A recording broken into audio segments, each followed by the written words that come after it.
one of those things you see on TV, you read about in the books, and you certainly hope never to have to experience yourself.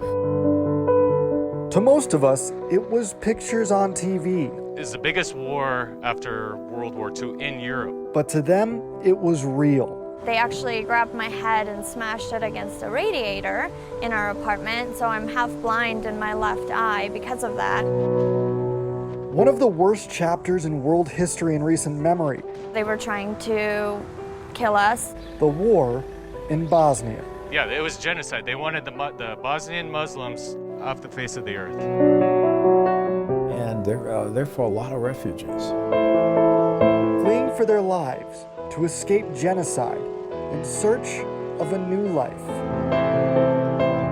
It's just one of those things where your survival instinct kicks in and it all becomes about that. It finally came to an end 25 years ago. Many from our state played a role in the fight for peace to bring peace. It's hard to see things like that go on, and we did see them go on.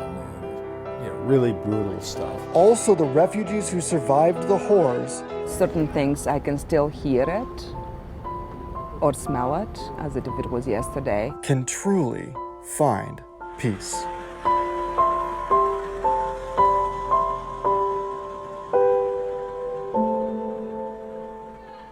Good evening and thanks for joining us. I'm Sean Toll, coming to you from Lake Bled in Slovenia, country some people call the Colorado of Europe.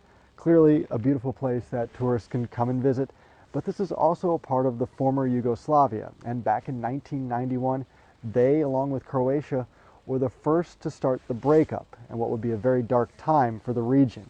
And while the fighting here was very minimal, the neighbors to the east were not so lucky.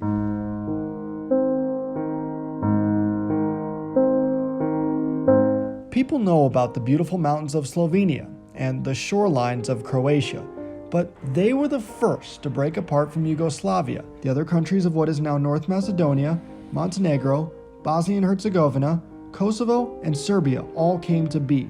But what many remember most is the war that took place in Bosnia. Serbs in Bosnia are something like 1/3 of the population. They wanted to take Bosnia with them and keep it in Serbia, while other people in Bosnia wanted it to be an independent state. The fighting also came from Croatia. 3 different religious sects in Bosnia created divide. It became very violent and pretty hideous stuff of kicking people off their land. Their homes were destroyed, their neighbors are no longer there. More than 100,000 dead, more than 2 million displaced, refugees scattered to save their lives. And so, they took up new lives in places like Denver. So many people trying to escape the country and the violence, including from here in the town of Derventa, just near the Croatian border. And finding their way out wasn't easy, including for one woman who found sanctuary in Denver. Time can heal. It can rebuild. But it can't fix everything. Certain things I can still hear it or smell it as if it was yesterday. Slavica Park grew up in Derventa with her family, and for her, the war left scars on more than just the buildings. I'm still sitting here and I'm trying to understand, why did it have to happen? Why? And I still don't understand that. She was 19 when the war started, her parents living in Germany. She was living with her boyfriend and his mother, making a scary experience even more terrifying. Nights in a basement and during the day trying to have somewhat normal life, because the shootings would typically happen when it would get dark. Now this river was the dividing line for the forces that were fighting in town here, and Slavica said she spent most of her time hiding out in a little house that used to be right here at the edge of the river. I remember the first night that I sat in the house where the ground was shaking, where the building was shaking. I just remember sitting and shaking uncontrollably myself, just inability to really calm down. Hiding at nights, but during the day, trying to live. Or it's actually the hope that it will stop tomorrow. And so you try to go to school, you try to go to work, you try to connect with family or friends. As the nights fall, the shootings begin, the grenades start falling, so you make it to the basement and you make it through the night. But after 6 months, she knew she needed to somehow free herself from the violence and get to her family. They had no idea if I was dead or alive, so I needed to make it out and tell them I'm okay. So finally, they made their escape, thanks to the help of a friend. Pushed us into his car, 3 of us, and we picked up 2 kids along the way, and he just drove us from Derventa to Slavonski Brod. We crossed the bridge to Croatia. The timing left them feeling even more fortunate. It really truly is a miracle. The morning after we escaped, it's when I was shot at, when the place where we were hiding was bombed and completely destroyed. And one of the biggest fights happened right outside next to the bridge. From Croatia, she made her way to her family in Germany. My mother did not recognize me. She and Dad came to the train station to pick me up, and she walked by me twice. After 6 months of living in a basement, it changes you. It ages you. Eventually, she found her way to Denver, where emotions from Bosnia finally caught up with her. And I started dealing with PTSD, and I also really refused to like anything about the United States or about Denver, because it was a constant reminder for me, why am I actually here? Life in Denver meant starting from scratch, learning the language, and eventually finding work. The work I did at Emily Griffith for 14 years involved working with the refugee community very closely. Work that meant the most. That's my community. I will always relate to any of the refugee and immigrants as well, because I understand how it feels to be in those shoes. One of her latest endeavors is a food incubator, which helps local entrepreneurs learn to run a restaurant. This one was to help teach refugees who wanted to work in the food industry. We enrolled refugees from Syria and Iraq, and then later on entrepreneurs from Ethiopia. And the women know the chance she's helped provide. I felt like I had another chance. It's a new day. It's a new life. It's a new opportunity. Park has been back to her home country a few times to visit, but it's not the same. The decades-old scars are still there. Colorado has helped in her healing. My American friends nowadays call me the Denver ambassador because I love the city so much. I mean, it is my home, the only home I have right now.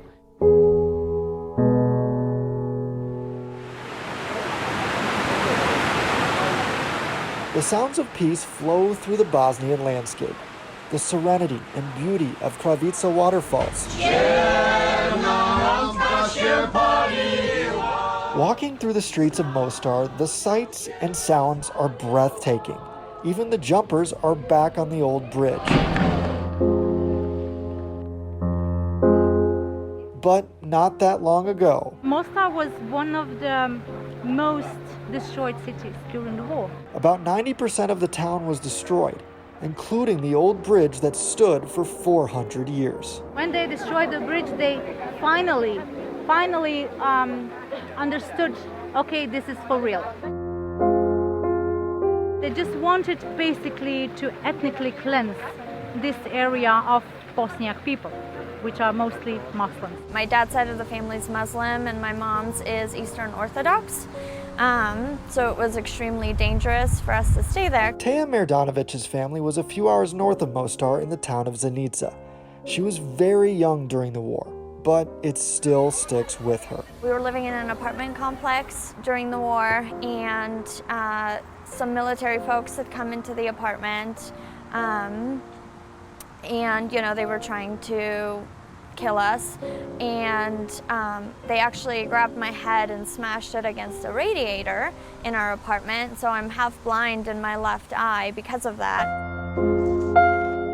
Partial blindness beats death, but that's not the only time her life was threatened as a child. Our building was bombed, and they weren't sure if we were going to be able to get out, and so my mom threw me out of our balcony to the people below us, and thankfully they caught me and I survived. The Merdanovic family knew they needed out. The war had started, and so we essentially had to be smuggled out of there. My dad went first, paid some smuggler to get him out. He made it to Munich, Germany. Then he knew he needed his wife and young Teja. A few months later, he paid the same man to smuggle them out. So the families just kind of pulled the money together, and we were the lucky ones to be able to leave. While the rest of the family remained in the war zone, they lived in Munich as refugees before their path brought them to Denver. We were just down on Emerson Street in an apartment, in the same apartment complex where their friends had been living. Her parents worked multiple jobs to make ends meet. Low-budget birthday parties at Washington Park became the norm, and growing up with other Bosnian refugee families was helpful. It definitely is, and a lot of those people, I grew up with. Some of the other norms in America were still rough. I used to be afraid of thunder or fireworks, tornado sirens here, things like that. So it was things that subconsciously I remembered, but not consciously. But it's created a life she never would have had before. I've been the first in my family to have the opportunity to go to college, so that's been really exciting, and being able to, build a life from that. A life she and her parents are extremely thankful for. So many stories about families fleeing to create new lives for themselves and their children. When we come back, You saw the damage that it took. fighting for peace, the role a Colorado soldier played in helping Bosnia find peace.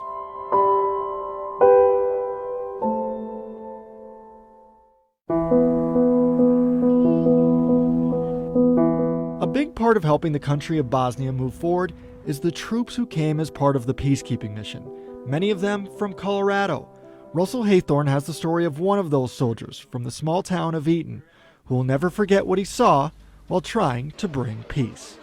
Many from right here in Colorado played a role in the fight to stabilize Bosnia as the war was ending.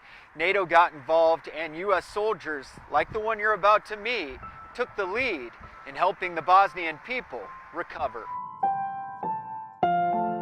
22 years later, and nearly 6,000 miles from where that mission occurred. Nice focus. Life with 3 children of his own now is much different for U.S. Army veteran Riley Haythorne.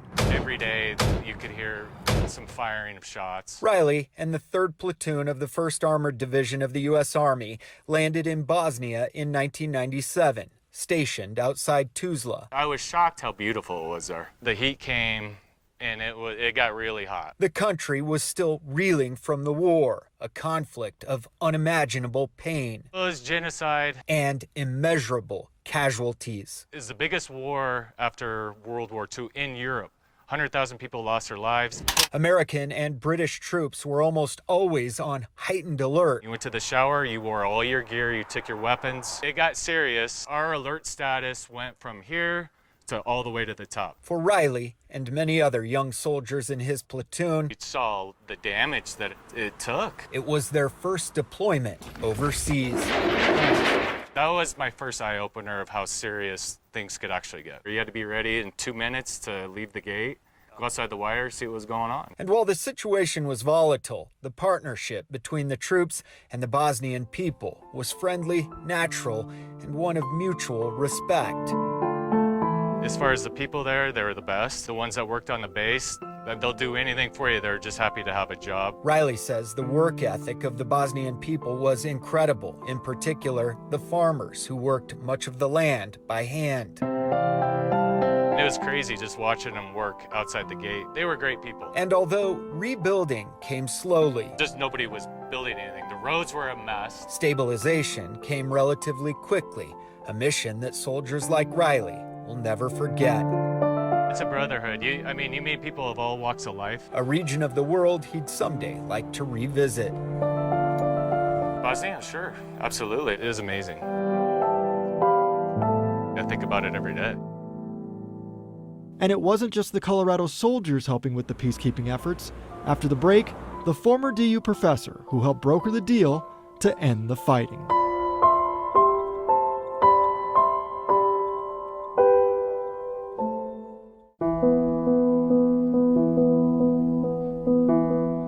Welcome back. This is Zagreb, the capital city of Croatia. This place was bombed many times during the war, but it's also a place a Denver man came to help bring peace. For nearly a decade, the campus of Denver University was home to a man who played a number of major roles on the world stage. not the least among them, a major role in the Balkans. Well, I was a Foreign Service officer working in the State Department, and Ambassador Richard Holbrooke came into the State Department and took over the European Bureau and asked me to become the director for the Balkans. And in the mid-90s, that was an important region of the world. Well, in the summer of 1994, and the war had been going on for some 2 or 3 years at that point. So Christopher Hill was a part of the team tasked with helping the sides reach a peace agreement. It was my first job in the Foreign Service. I'd been there on a number of occasions since then. And so I became the person who worked with Holbrooke to see what we could do to end this war. That meant meeting with leaders in Bosnia, Croatia, and even Slobodan Milosevic, the Serbian president whose name is now synonymous with the term ethnic cleansing. It's hard to see things like that go on, and we did see them go on, and really brutal stuff. And yet at the same time, you're trying to talk to both sides. You're not just talking to the good guys, you're also talking to the people who, in effect, are perpetrating this.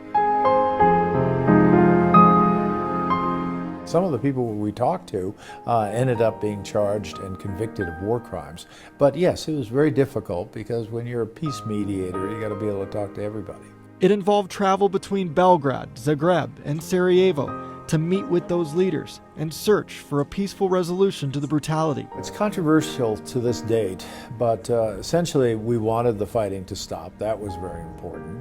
We wanted the principle that Bosnia would remain a country and not be divided and become 2 countries, even though internally it was a kind of federated state with different rules. Those being the Serb and Muslim and Croat areas. And the decision to go in late with troops was met with criticism, even though American troops suffered no loss of life. We made it very clear to the Serbs that enough is enough. And during these negotiations, we got the Serbs to pull back their heavy weapons and stop shelling civilians in Sarajevo. Sarajevo was surrounded. I mean, you could only get out through a tunnel. Eventually, they got to the light at the end of that tunnel and agreed to a deal on November 1st, 1995 in Dayton, Ohio. But for Hill, work in the Balkans wasn't done. I stayed, I worked on it, and I ended up as, a few months later, I went down to Macedonia and I was the ambassador there, which is another part of Yugoslavia. And then another situation flared up in a place called Kosovo, and there I was the special envoy, sort of doing the same kinds of things that I did with Holbrooke and others in Bosnia. Looking back on his time, he hears the criticism. People saying as the mediator, he should have done better. Terrific. Where was that person when, the things were actually happening? So you have to have a bit of a thick skin. But I must say, when you're looking around there, whether it's Bosnia or Kosovo, and you see people have kind of begun a normal life again, and by the way, although they complain about where they are now, it wasn't such a bed of roses even before the war. So on the whole, I think no question the Balkans was better for U.S. involvement in it. And for Hills as well. Da, to je istina. And that means? That's true.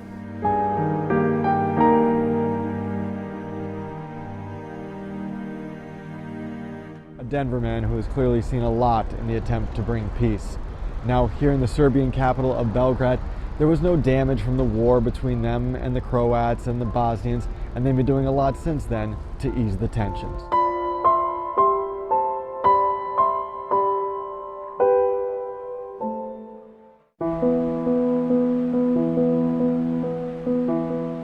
The beauty of the country of Bosnia and Herzegovina is not what many of us would have thought, seeing all the war-torn images on TV. It's incredibly beautiful country, nature-wise. Mountains, rivers, creeks, rafting, hiking, you name it. But the beauty can't disguise its past, even as they look to the future. I don't look at my country only as in we were in a goddamn war, there is a whole lot more to it, for me. And seeing where the country is now, for those who remember what it was, is tough. Fortunately, we're not shooting each other anymore, so there is peace.